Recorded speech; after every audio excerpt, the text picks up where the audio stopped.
Hey, bodacious beast, welcome back to my channel. My name is Scottyallenday. I cover patent topics about the past, present, future, and unknown.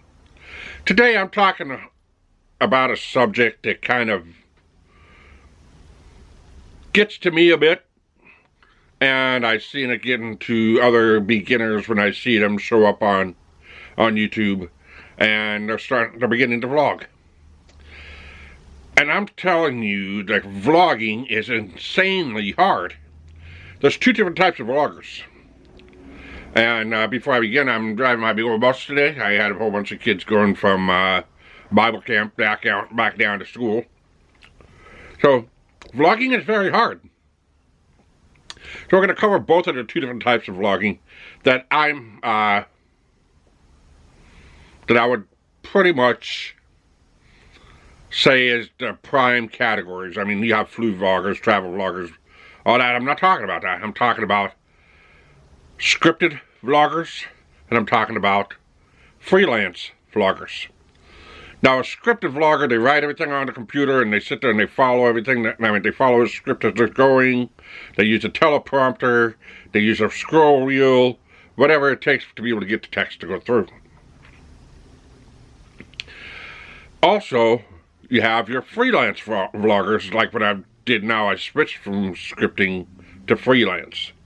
Now, I find freelance a little bit easier, but there's other things too with a freelance vlogger compared to a scripted vlogger. Most scripted vloggers don't go anywhere. They don't go outside their home. They're at their desk, and so they be able to run that other computer while they're, filming. Or they've tried to memorize and they forget their lines, and I mean, there's a lot of things with a scripted vlogger. The only problem is, while I'm reading and saying it to you, and I've set the camera just about right, I mean, if you have a vlogger that's looking like this while they're talking to you, well, you know there's a script off camera. Especially when they're up like this. Take a look at, I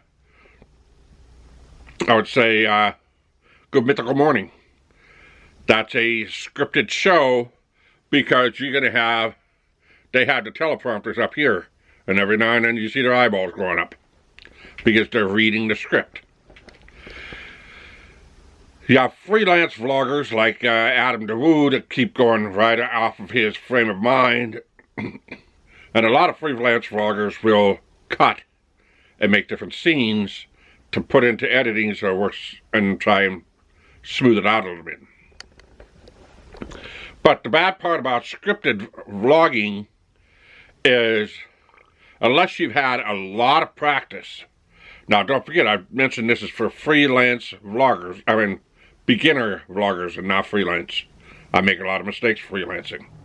I'll get back to that. As far as a scripted vlogger, they're sitting there reading the script, and if I'm sitting here and I'm looking dead at a stop sign, and I say, right lane must turn right except bus. No parking this block. Okay? So I've got to read as I keep going. But notice how I had a little bit of a pause between one sentence to another. That's the toughest part about a freelance vlogger. If I had another thing here that I could be able to read, but I don't have anything in front of me on this big old bus. So I'm just going to keep on going. So a scripted vlogger, I mean, they can put more facts in there. They can do a little more research with it. But when you're a scripted vlogger, you lack the personality. You lack the times that you're so into the video and then all of a sudden you do that one little pause to search through this to give more information. A scripted vlogger, if you do it too fast, you don't have enough time for the algorithm to work. If you do it too slow, then you have way too much time and you're losing the audience engagement. The other bad part about scripted vlogging is you're not adding your own personality, your own style into your video. Because the more that you do the scripted vlogging, you're going to go in and you're going to pull bits and pieces of information from all over the interwebs. And you're going to put it in there. It's not you. It's not the person that's making the video. So that's my feelings about scripted vlogging.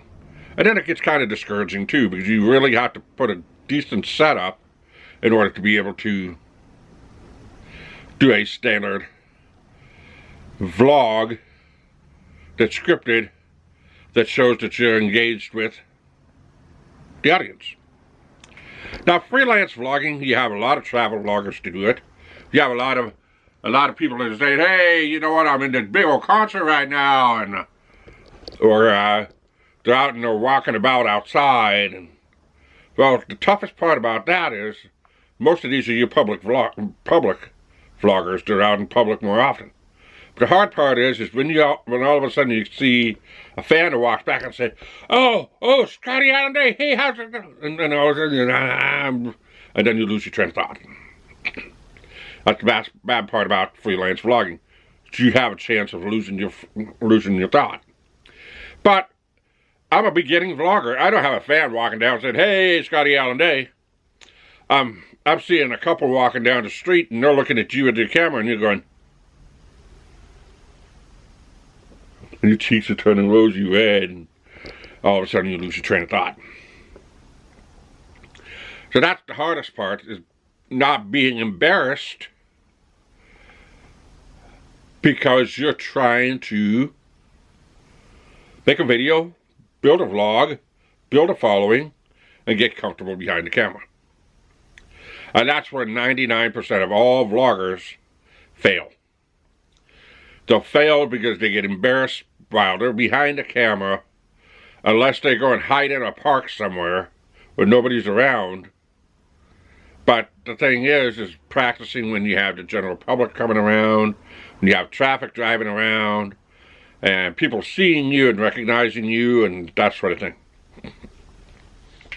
The other thing is I was sitting on my bus, I'd say about a week ago.